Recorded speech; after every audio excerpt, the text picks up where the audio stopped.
നമസ്കാരം.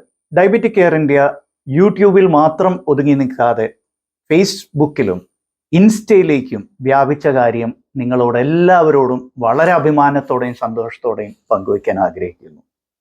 അപ്പോൾ ഫേസ്ബുക്കിൽ കയറി ലൈക്ക്, ഷെയർ, ഫോളോ അതൊക്കെ ചെയ്യുക. ഇൻസ്റ്റയിലും ഞങ്ങളെ സഹായിപ്പിക്കുക. നമസ്കാരം. ഓണം വീണ്ടും വന്നെത്തിയിരിക്കുന്നു. ഏതൊരു പ്രമേഹ രോഗിക്ക് ഉള്ളതുപോലെ പല ആശങ്കകളും ഓണസമയത്ത് പ്രമേഹ രോഗികൾക്കുണ്ട്.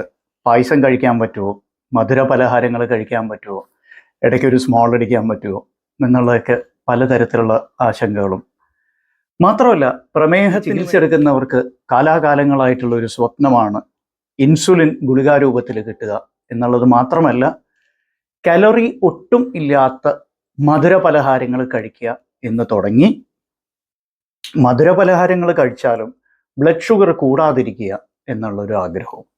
ഇനിയിപ്പോൾ ഈ സ്വപ്നങ്ങളിൽ ഒരെണ്ണം അടുത്ത കാലത്ത് തന്നെ സാക്ഷാത്കാരം നേടാൻ സാധ്യതയുണ്ട്. ഏതാണെന്ന് വെച്ചാൽ, നിങ്ങളൊന്ന് സങ്കല്പിച്ചു നോക്ക്. ഇവിടെ നിങ്ങൾ ഒരു ഗ്ലാസ് പായസം കഴിക്കുകയാണ്. പാലടപ്രഥമൻ കഴിക്കുന്നു. ഈ പാലടപ്രഥമനിൽ ഒരുപാട് ഷുഗർ ഉണ്ട്, പഞ്ചസാര ഉണ്ടെന്നുള്ളത് നമുക്ക് എല്ലാവർക്കും അറിയാം. എന്നാൽ ഈ പാലടപ്രഥമനിൽ അടങ്ങിയിട്ടുള്ള ഈ പഞ്ചസാര നമ്മുടെ ശരീരത്തിൽ പോയിട്ട് ഏതോ ഒരു മാന്ത്രിക പ്രക്രിയയിലൂടെ അത് ഫൈബറായി മാറുന്നു.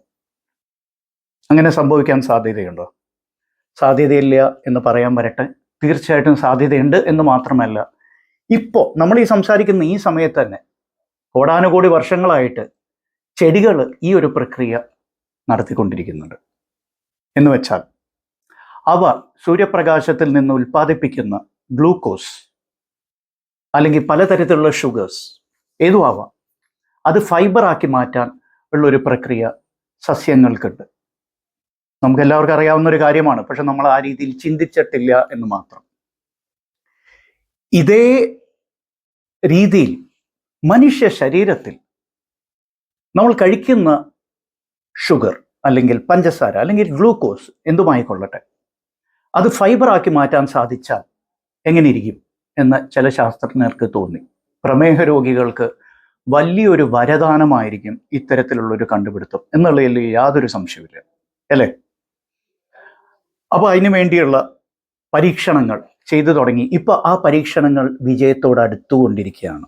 എന്ന് വെച്ചാൽ ശ്രദ്ധിച്ചോളൂ, ഇനി മുതൽ പഞ്ചസാര അടങ്ങിയിട്ടുള്ളതോ അല്ലെങ്കിൽ മധുരം അടങ്ങിയിട്ടുള്ള എന്ത് വസ്തു നിങ്ങൾ കഴിച്ചാലും കുടലിൽ അത് എത്തിയതിന് ശേഷം അത് നേരത്തെ പറഞ്ഞ ഒരു മന്ത്രവാദ പ്രക്രിയയിലൂടെ അത് ഫൈബറായി മാറുന്നു. എന്നിട്ട് നിങ്ങളുടെ രക്തചംക്രമണത്തിലേക്ക് അത് കയറാതിരിക്കുന്നു. കാരണം അത് ഫൈബറാണ്. അത് ബ്ലഡ് സ്ട്രീമിലേക്ക്, സർക്കുലേഷനിലേക്ക് കയറില്ല. എന്ന് വെച്ചാൽ നിങ്ങൾക്ക് കുറ്റബോധം ലവലേശമില്ലാതെ മധുര പലഹാരങ്ങൾ കഴിക്കാം എന്ന് ചുരുക്കം. അപ്പോൾ യാഥാർത്ഥ്യമായോ? ഇല്ല, ആവുന്നതേ ഉള്ളൂ. എന്താണ് ഇതിൻ്റെ അടിസ്ഥാന തത്വം എന്നുള്ളത് നോക്കാം. പ്രധാനമായിട്ടും നമ്മുടെ രാജ്യത്താണ് ഇതിന് ഏറ്റവും കൂടുതൽ ആവശ്യം വരുന്നത്. കാരണം എന്താണെന്ന് വെച്ചാൽ, നമുക്കൊരു ധാരണയുണ്ട് നമ്മളെല്ലാവരും മധുര പലഹാരം ഒരുപാട് കഴിക്കുന്നവരാണ് എന്നുള്ളത്. ഇവിടെ ഒരു ചെറിയ കണക്ക് ഞാൻ പറയാം.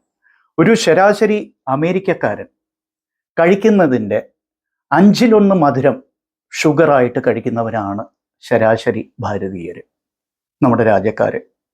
ഒരു ശരാശരി അമേരിക്കക്കാരൻ കഴിക്കുന്ന ഭക്ഷണത്തിൽ അടങ്ങിയിട്ടുള്ള ഷുഗറിൻ്റെ 1/5 ഭാഗം മാത്രമേ ഷുഗറായിട്ട് നമ്മുടെ രാജ്യത്തൊരാൾ ശരാശരി കഴിക്കാറുള്ളൂ എന്ന് ചുരുക്കം.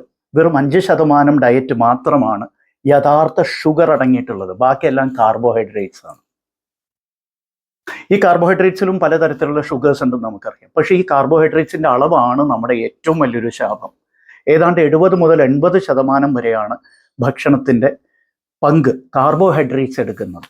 അപ്പോൾ ഈ കാർബോഹൈഡ്രേറ്റ്സിൻ്റെ ആഗിരണം ഒരു പരിധിവരെ ബ്ലോക്ക് ചെയ്യാൻ സാധിച്ചാൽ അല്ലെങ്കിൽ തടസ്സപ്പെടാൻ സാധിക്കുന്ന ഏതെങ്കിലും ഒരു പ്രക്രിയ ഉണ്ടെങ്കിൽ അത് വളരെ ഗുണം ചെയ്യുന്നത് നമ്മുടെ രാജ്യക്കാർക്ക് തന്നെയായിരിക്കും. അപ്പോൾ ഈ പറഞ്ഞ വസ്തു, അപ്പോൾ ഷുഗർ ടു ഫൈബർ എൻസൈം എന്നാണ് ഇത് അറിയപ്പെടുന്നത്. Sugar to fibre enzyme. അതിന് പേര് ഇതുവരെ ഇട്ടിട്ടില്ല. കാരണം ഇപ്പോൾ പരീക്ഷണശാലയിൽ നടത്തിക്കൊണ്ടിരിക്കുന്ന ഒരു വസ്തു മാത്രമാണത്. ഇത് വിപണിയിൽ ഇറങ്ങിയിട്ടില്ല. പെക്റ്റിൻസ് എന്ന് പറയുന്ന സോലുബിൾ ഫൈബേഴ്സ് സോലുബിൾ ഫൈബേഴ്സ് ആയിട്ടാണ് അത്ര ഈ പറയുന്ന ഷുഗർ ടു ഫൈബർ എൻസൈം ശരീരത്തിലേക്ക് കടത്തിവിടാൻ ഉദ്ദേശിക്കുന്നത്.